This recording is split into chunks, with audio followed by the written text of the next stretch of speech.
Good morning, everyone. Quick update. So, as you can see, we spent around 4 days already, and basically what we managed to do is we attacked the first third of the roof. The idea originally was to focus on one side of the roof, let's say like the south side, do it completely, and then do the north side.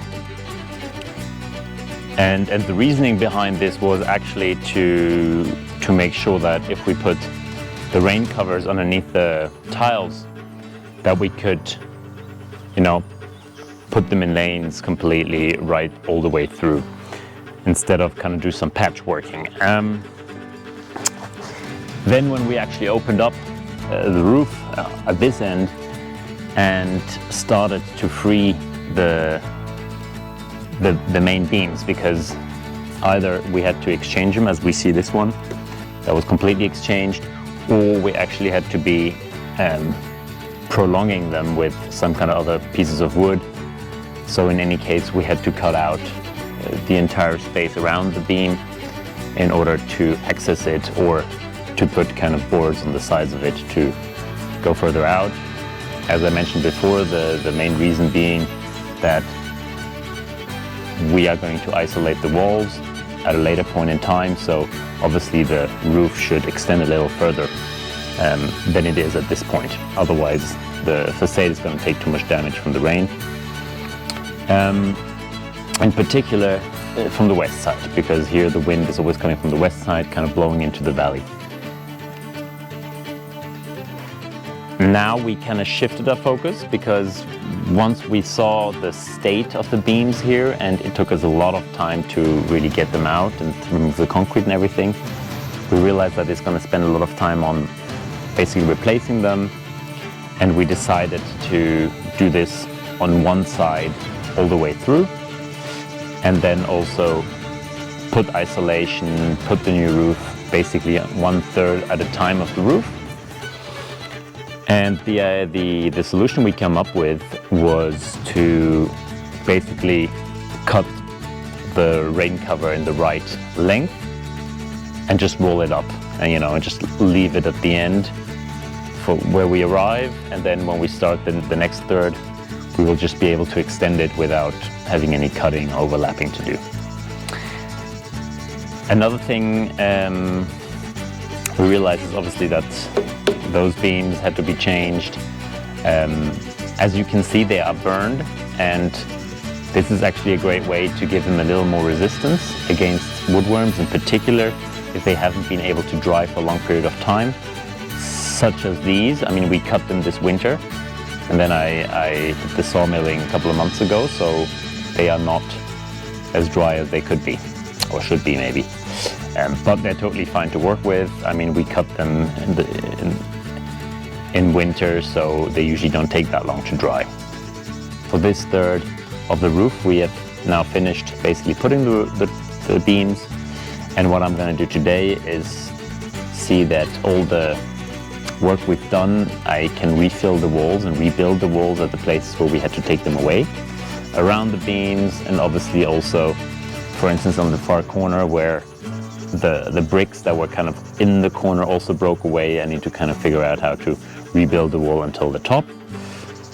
Up to now, there was actually concrete until the surface of the tile, and my idea is to build a little lighter at that end and put some foam or something in between the beams, and then just have a little thinner slate of concrete to close it up from the outside. Safety first, always wear a belt, especially if you are like in a 10 meters height around here. That being said, it can still hurt to fall. Woo. Right, you can see the top.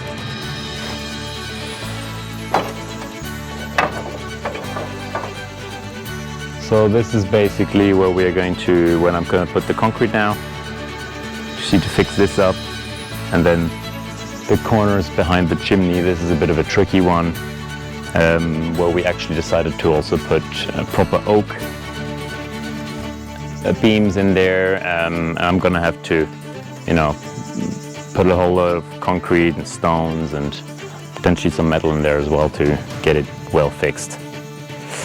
One little thing I'd still like to show you. You've probably been wondering why we did it that way. Is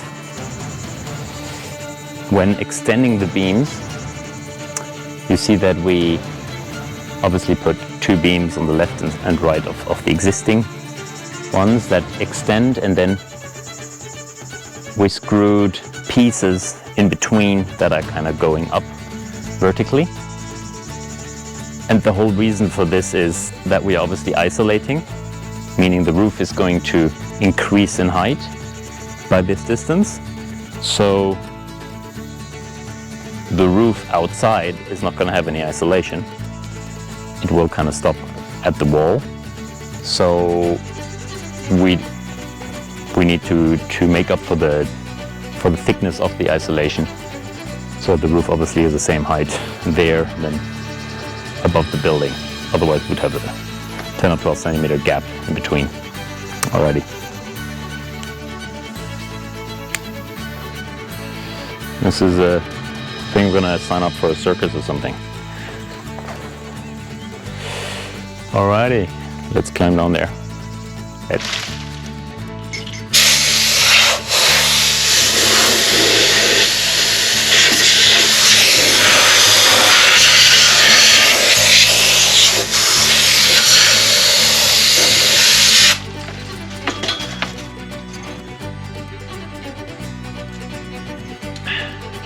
Don't you worry, mate. Coffee's safe with me.